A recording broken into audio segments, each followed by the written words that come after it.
Universities on alert during graduation season. The campus has really been on edge for the last couple days. Amidst dozens of Palestinian protests nationwide, a high school turned upside down overnight. It's kind of sad that a lot of us aren't going to get to say bye to our little junior and sophomore friends. Resulting from a senior prank. Weather conditions leaving many underwater. It's very scary. And how nearby communities are preparing for incoming storms. And a grand birthday turning into a grand celebration. They're fun. A special moment with first responders. These stories and more coming up on Newsbreak. Hello, South Florida. I'm Anthony Cruz. I'm Valentina Gaspari. Today is Monday, May 6, 2024. Live from the Lee Caplin School of Journalism and Media in North Miami, this is Caplin News. Graduations this morning are coinciding with the arrest of pro-Palestinian demonstrators, and new this morning, we've learned that Columbia University in New York has canceled commencement.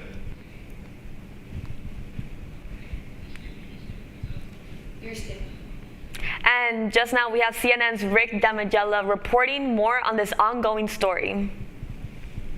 This weekend saw universities across America hold graduation ceremonies as well as arrests in the ongoing pro-Palestinian campus protests. In Los Angeles, police cleared out a protest encampment at USC but did not make any arrests Sunday morning, according to the school. The university has called off its main commencement ceremony, citing what the school says are security concerns. The campus has really been on edge for the last couple days, especially with a email that was sent out by President Carol Folt last night expressing that the university was committed to holding commencement, that while it supported free speech, it also had limits. At the University of Michigan, banners with opposing messages flew overhead, and some protesters were removed during the school's main graduation ceremony on Saturday. At the University of Virginia, police arrested over 24 people after they took down tents and cleared out protesters Saturday. There has been gas that has been sprayed. We don't know if that is tear gas, but you can see that there has been gas that has been sprayed as they are moving in, and there is fighting in between them. Former Republican Senator Ben Sasse, who is now the University of Florida president, called for school officials nationwide to, quote, step up and mind their own shops. You don't get to take over the whole university. People don't get to spit at cops. You don't get to barricade yourselves in buildings. You don't get to disrupt somebody else's commencement. I'm Rick Damigella reporting. A senior prank at a high school gone out of control to the point where the authorities had to get involved. WTVF's Aaron Contrell shares the story of a student who attended the school near Nashville. Hi, Henry. It's okay. Pranks are supposed to be funny. It wasn't really funny at all. Spring Hill High School senior Blair Schneider is spending her last day of school at home with her four-legged friends. Henry! Instead of making final memories with her classmates. Some people just wanted to say bye to their friends that they're never going to see again. And it's kind of sad that a lot of us aren't going to get to say bye to our little junior and sophomore friends. All because her school was vandalized overnight. I would call it a senior prank gone wrong. This is mostly all the videos that were taken other than the ones that were posted on Facebook. According to Blair, it was expected to be very innocent. She never expected it to go this far. There was spray paint. There was desks flipped over, textbooks with pages ripped out. There was sun drop sprayed all over the floors, which everyone thought was pee.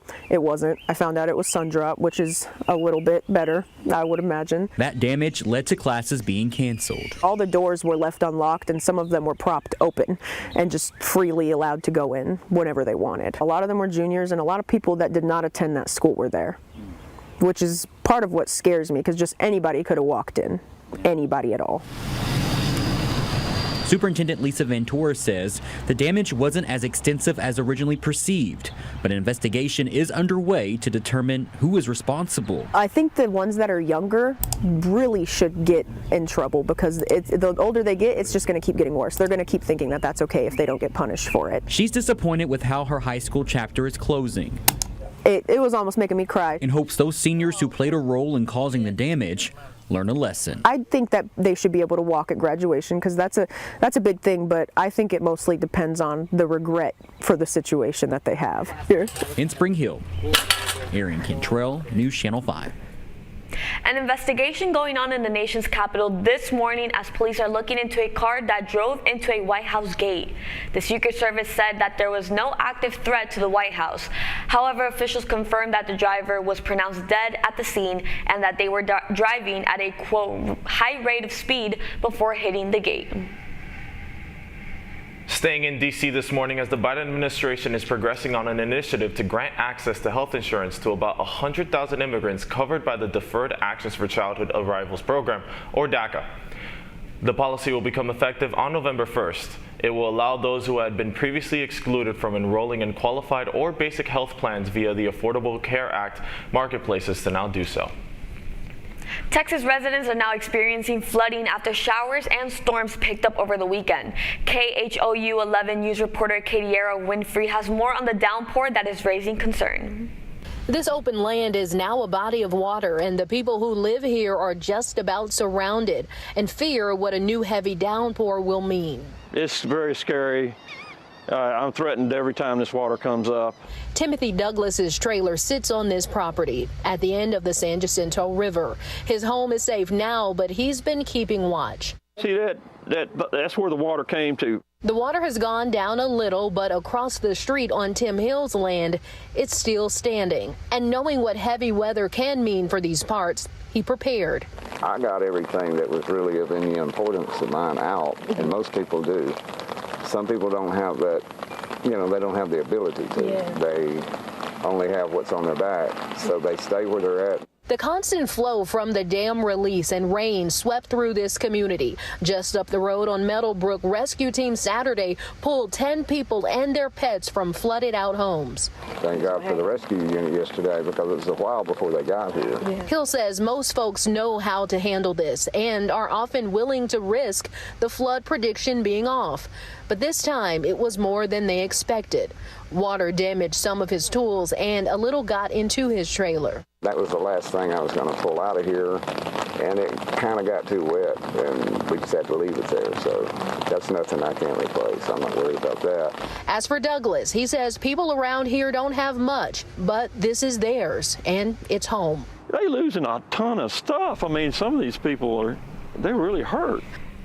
That was Katiera Winfrey reporting for KHOU 11 News. Other communities along swollen rivers remain underwater, and with more rain coming, conditions are not expected to improve. A surprise at the end of Miami's Formula One race. That's still ahead, and so is the story. Finally, she's so appreciative, such a wonderful, vibrant lady. A 105-year-old birthday party was on fire. Newsbreak will be back in 2 minutes.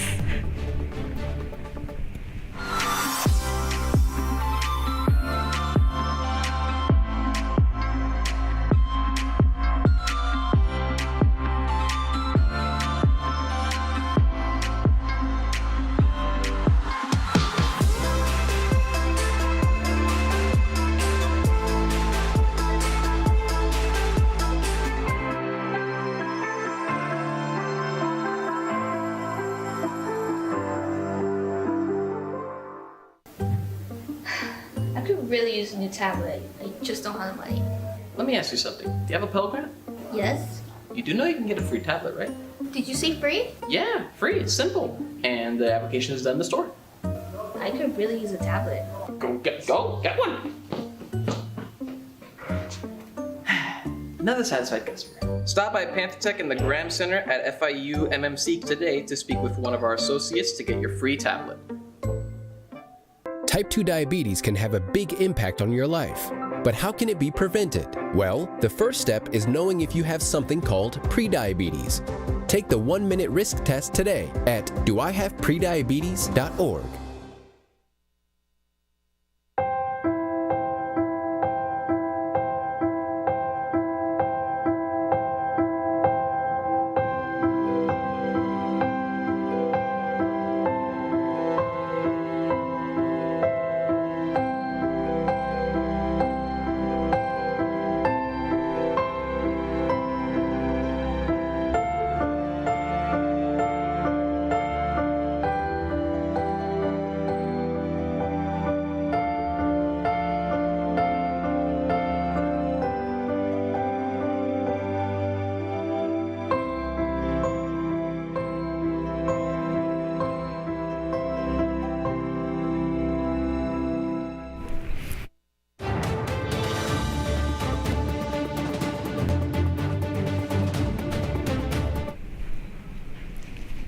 A dream that was more than a century in the making has come true.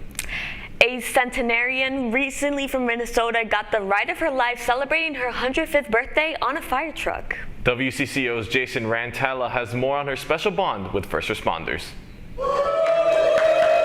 105-year-old Hootie Wakefield's biggest cheerleaders gathered at her home at the Waters of Plymouth to wish her well ahead of her big ride. She just loves all of the fire department and the police department. They've come to all her birthdays. They're fun, and the fire truck people are fun. Plymouth first responders have been celebrating every birthday with Hootie since she turned 102. A few weeks ago, she did a police ride-along. Now, right over here, Hootie. It's the Plymouth Fire Department's turn. Well, it makes her happy. That makes me happy. You're getting in the right front seat. That means you're crew leader. Should I turn on the siren? Yes. Absolutely. Oh, I love it. And to give her a ride on the fire truck finally, she's so appreciative. Such a wonderful, vibrant lady. Hootie got to lounge inside the fire department break room. And we're going to go off to the right here. And even got an up-close look at the trucks. Oh, for heaven's sake. And some of the gear. Are they fireproof? I just love it. It's fun to see Mother, how joyous she is. After an action-packed day, Hootie is already planning ahead for the next years to come. I got a question for you, though.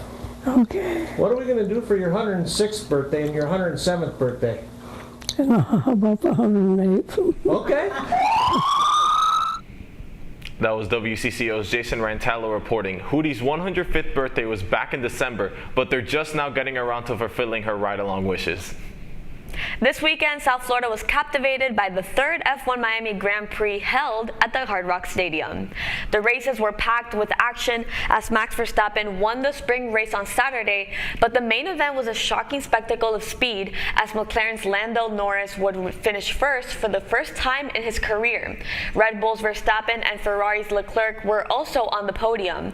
Round 7 of the F1 season kicks off May 17th. In Taylor Swift's most recent album, The Tortured Poets Department, she says, quote, "You wouldn't last an hour in the asylum where they raised me." Marlins fans would say that she's never been inside Lone Depot Park. As after trading two-time National League batting champion Luis Arias to the Padres, the Fish lost their weekend series against the Athletics. They lost the first 2 games but would close out Sunday with a 12-3 win. The Marlins will continue their West Coast trip against the Dodgers tonight. You're watching Newsbreak, and we're coming right back.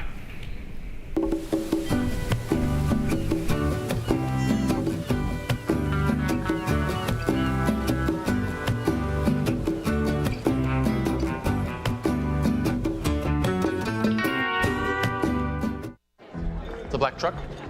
Hey, Christina from accounting. Yeah, hi. Hey, I used to date a girl named Christina. Oh, really? Yeah, and then she dumped me for my best friend. You want to see some photos of them that I took? I don't. I thought we talked about this, buddy. Buzz and overshared again? Yeah. Yeah. I'm gonna call a car. That's a smart idea. So yeah, I know, that's why I did it. Hey, you're gonna get back to the top of the mountain. Does that mean I'm gonna get back with Christina? No. Oh. No.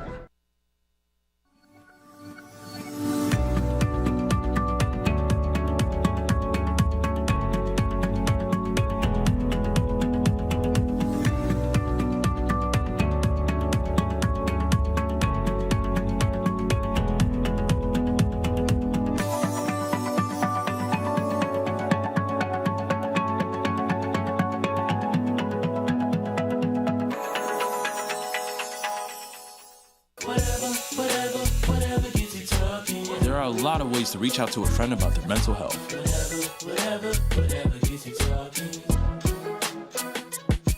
Learn how you can help at seizetheawkward.org. Bill is a family man. He invests his money wisely and provides a good life for his children. Just one problem. He often opens emails from senders he doesn't know, and his computer is not password protected. One day, Bill checked his bank account and 94% of malware attacks originate from emails. Don't be like Bill. Take your cybersecurity seriously. That's all the time we have for Newsbreak. I'm Valentina Gaspari. And I'm Anthony Cruz. Get more news anytime at caplinnews.fiu.edu.